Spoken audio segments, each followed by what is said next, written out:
Isso é sempre coerente, né? O futebol ele tem o imponderável, pode acontecer qualquer coisa, mas assim, na análise fria, eu inclusive encaro esse time do Flamengo, esse elenco do Flamengo, o melhor do Flamengo nessa era do Flamengo. O que eu quero dizer com isso? Você diz a era 19 pra cá? 19, 20, 21, 22, 23, 24, 25, onde a gente está. O Flamengo nunca teve um elenco tão recheado quanto está tendo em 2025. São 18, são 20 titulares, jogadores que são de nível de seleção, seja brasileira, seja Uruguai, seja Argentina e tantos outros que a gente poderia citar aqui. Então, eu acho muito difícil que o Flamengo, com a vantagem do empate, com o conforto de ter feito 1-0, jogando no Maracanã, que também está mais adaptado, com a volta, por exemplo, do De La Cruz, que não jogou no Newton Santos, mas que deve voltar também. Enfim, é um time muito estável, é um time que até jogando mal, como jogou no primeiro tempo contra o Vasco, consegue se manter seguro ali. Obviamente foi um lance que o Léo Ortiz fez um gol, ele até falou sobre isso, mas assim, eu vejo o Flamengo tendo um conforto e uma estabilidade muito grande, não só defensiva, e eu também não consigo enxergar o Flamengo não fazendo gol. Você consegue entender isso? Não. Eu não vejo o Flamengo vendo um Vasco se expondo, porque o Vasco vai ter que se expor para buscar o resultado, não conseguindo ter espaço suficiente para ser letal como vem sendo nos últimos jogos. Então assim, por mais que o Vasco chegue 10 e consiga fazer uma, o Flamengo em 3 vai conseguir fazer uma. Então é um jogo que hoje, principalmente com o resultado, e até por isso que eu critiquei bastante o Carille aqui, por não ter conseguido buscar o resultado ali no segundo tempo, e obviamente não é só culpa dele, os jogadores também desmoronaram e ele falou isso mentalmente, o Vasco da Gama tinha que pelo menos ter saído vivo do último jogo de sábado, para poder buscar uma vitória no Maracanã. Você tendo que fazer uma diferença de 2 gols num time que não toma gol na competição, e ainda não tomar gol no caso do Vasco da Gama, que vem sofrendo às vezes também defensivamente, é muito complicado, cara. Eu acho que a missão do Vasco é quase impossível, mas eu sempre torço para que o imponderável aconteça, né? Mas... Olha aí, os desfalques no Flamengo seguem sendo o Cebolinha e o Michael, que ainda tratam lesões na coxa. Aí você fala aí de casa, gente, esse Pedrosa tá tocado da cabeça. Quem lembra do Flamengo de 19? O time do Flamengo 19, ele era avassalador. Sim. E na minha opinião, ele foi também um marco no nosso futebol brasileiro. Perfeito. Com o Jorge Jesus, a intensidade, um jeito jovem e novo de jogar aqui, porque a gente se entendia de treinamento tático. Não um treinamento, mas do que se colocava taticamente, intensamente. Muda muito o nosso cenário da nossa prancheta tática aqui no Brasil nessa passagem do Jorge Jesus. Foi um marco mesmo nessa evolução que acontece a cada década. O futebol muda, tudo muda, o jogo muda. Foi realmente um marco. Era um time avassalador, mas ele está falando de elenco. Não é os 11, não são os 11. É o elenco, é o banco de reservas. E eu concordo plenamente com você. Se fosse algum tempo atrás, um Cebolinha e um Michael, e aí o Flamengo já estava com uma dor de cabeça. E hoje, o próprio torcedor que já vai habituando faz, que pena. Ok. Mas ele sabe que ele tem uma opção no banco. Porque tem o Luiz Araújo e Plata, que são 2 pontas também qualificadíssimos dentro do futebol brasileiro. E quando eu falo isso, se a gente for pegar aquele 11 do Flamengo lá de 2019, as pessoas podem até me ajudar. Diego Alves, Rafinha, Pablo Mari, Rodrigo Caio, Felipe Luiz, Willian Arão, Gerson, Everton Ribeiro, Arrascaeta, Bruno Henrique e Gabigol. Isso. Esse era o time. Se for comparar com o time de hoje, eu ainda acho que o time 11 contra 11, o de 2019 ganha. Mas vai olhar pro banco, era Lincoln, que inclusive a torcida do Flamengo tem bronca porque ele perdeu o gol lá no Mundial contra o Liverpool. O Reinier, que até entrava bem, mas é um garoto também que não chega perto de outras peças que o Flamengo tem. E na época ainda era uma promessa. Eram muitos garotos ainda, eram jogadores que não eram certeza ainda naquele banco de reservas. Então o time titular muitas vezes decidia. Tanto é que o Jorge Jesus não poupava. E ele não poupava por quê? Porque ele acreditava muito no seu 11 titular. O Vitinho também era uma opção naquela época. Hoje, amigo, o Felipe Luiz, ele tem uma série... Se for perguntar isso pro Felipe Luiz, provavelmente ele vai falar. Verdade. Realmente, o time de 2025, ele é melhor qualificado. Fez parte, né? Fez parte, 19, exatamente. Né? Então, assim, é muito complicado porque, cara, de elenco no Brasil, o Palmeiras está se reforçando muito também. Pegou o Vitor Roque agora, tem um Paulinho da vida, o Estevão vai sair, mas tá lá ainda. O Palmeiras também é muito forte, mas de elenco... Não tem ninguém que bata de frente com o Flamengo, não.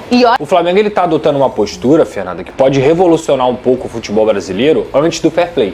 Porque pra mim, quando as pessoas falam sobre fair play financeiro, é muito mais pra isso. É pra você conseguir segurar os caloteiros. E quando eu digo os caloteiros, gente, eu não tô falando do Inter, do Corinthians, do Vasco.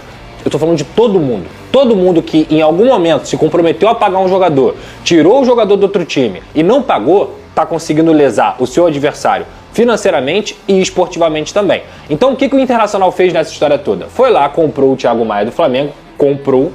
E o Thiago Maia fez alguns jogos no ano passado com o time do Internacional e queria vender para o Santos por um valor maior ainda. Sendo que o Internacional ainda deve o Flamengo. E o Santos não tem garantia nenhuma de que vai pagar o Internacional e vai pagar o Flamengo. Então o que o Flamengo falou? Peraí, você tem uma dívida comigo, aí você quer repassar minha dívida para outro time e esse time ainda vai te pagar um dinheiro por conta do jogador que você não me pagou? Sim. É um absurdo. Então eu consigo compreender completamente a postura do Flamengo nesse sentido, de pedir as garantias financeiras, e inclusive pediu até garantias de direito de transmissão. Não são qualquer garantias financeiras, muito pelo contrário, são garantias financeiras que o Flamengo sabe que vai receber, porque ficar tomando calote não faz sentido. E o Internacional ainda teve a pachorra de divulgar uma nota reclamando do Flamengo. Ou seja, o Internacional sentou no restaurante, comeu, não pagou a conta e tá reclamando. Então assim, cara, desculpa, não tem como de forma alguma não entender o lado do Flamengo. E quer revender o voucher de desconto. Não sei o que, a seleção não interessa. O cara que é Vasco, tá vendo Vasco e Flamengo. O cara que é Flamengo, tá vendo Flamengo e Vasco. O cara quer ver o time dele. Você acha que alguém tá preocupado, né, com a seleção do Dorival? Você tá vendo um clássico mesmo com essa decadência? Tá preocupado é de perder o jogador, né? Exatamente, o cara não quer. Nessa data FIFA nem tanto, mas nas próximas... Pouco se lixando para a seleção brasileira, o torcedor torce pro time, cada vez menos se torce por seleção. Copa do Mundo, tudo é diferente, é uma mobilização de 4 em 4 anos, de repente tem um jogo ou outro que atrai atenção. No dia a dia, o torcedor tá cansado, é muita data FIFA, é muito jogo de seleção, e os desfalques, do Flamengo especialmente. Essa lista do Dorival é para o torcedor do Flamengo ficar nervoso, ter calafrio, falar, pelo amor de Deus, vai chamar todo mundo esse cara? E é isso, entendeu? Ninguém tá ligando para isso, é falta de assunto. Ou tentar valorizar, dourar a pílula, porque o cara vai transmitir depois do jogo da seleção, né, o canal que ele trabalha, aí ele fica valorizando, a seleção, não sei o que, se dane a seleção. Eu falo, por mim, dane-se a seleção, falando como rubro negro agora, dane-se. E eu acho que eu falaria mesmo se eu fosse palmeirense, se eu fosse botafoguense, ou gremista, ou o que for. Seleção que se dane. Quanto menos convocar, melhor. Por quê? Porque a CBF faz um calendário que é bizarro, que desfalca os times. Então você tem que falar, dane-se a seleção. Né? Vou me preocupar com a seleção? Claro, a gente acompanha os jogos, comenta, por dever de ofício. A futebol é clube. Futebol é clube. Ainda mais quando a seleção mutila os times, castiga quem tem investimento, quem busca, se organiza, é o caso do Flamengo e de outros clubes, e contrata bons jogadores. E mesmo que o Dorival não chame os jogadores brasileiros, você pega os estrangeiros. O Flamengo tem o Plata, tem o Pulgar, tem o De La Cruz, tem o Varela e tem o Arrascaeta. Todos são convocáveis. Só falta amanhã o Rossi começar a fechar o gol e o Scaloni convocar o Rossi também, que é argentino. Né? Então, assim, o Flamengo tem vários jogadores selecionáveis porque tem investimento, tem bom jogador. Vai fazer o quê? Contratar jogador ruim? Não. Se contratar jogador bom. Jogador bom é convocado. Qual o problema? Muita data FIFA e o futebol brasileiro, sempre com um calendário doidaço, você tem essas dificuldades. Então, acho que é mais falta de assunto mesmo. Aí fica forçando o assunto em cima disso, porque o cara que está assistindo, com toda certeza, em grande número, essa reação que o André falou, o cara quer que não convoque.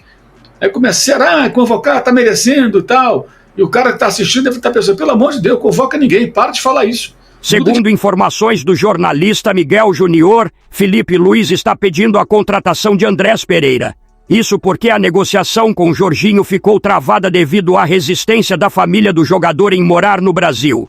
Esse impasse vem dificultando um acerto entre Flamengo e Jorginho e por isso Felipe Luiz sugeriu o nome de Andrés Pereira.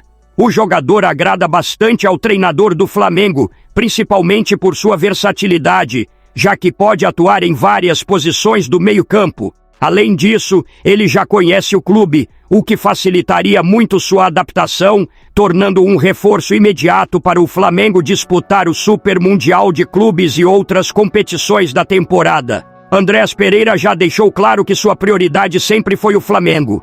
Quando saiu do clube, ele prometeu que voltaria um dia e agora essa promessa pode estar mais próxima de se concretizar.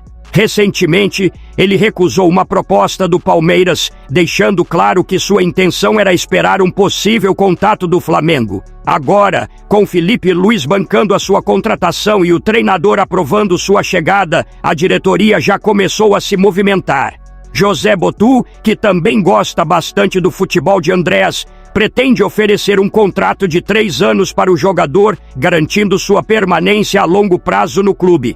Essa movimentação mostra que o Flamengo está buscando reforços pontuais para fortalecer ainda mais o elenco e garantir que tenha um time competitivo para todas as competições que disputará em 2025. O torcedor do Flamengo conhece bem Andrés Pereira, sabe de sua qualidade técnica e de como ele pode agregar ao time.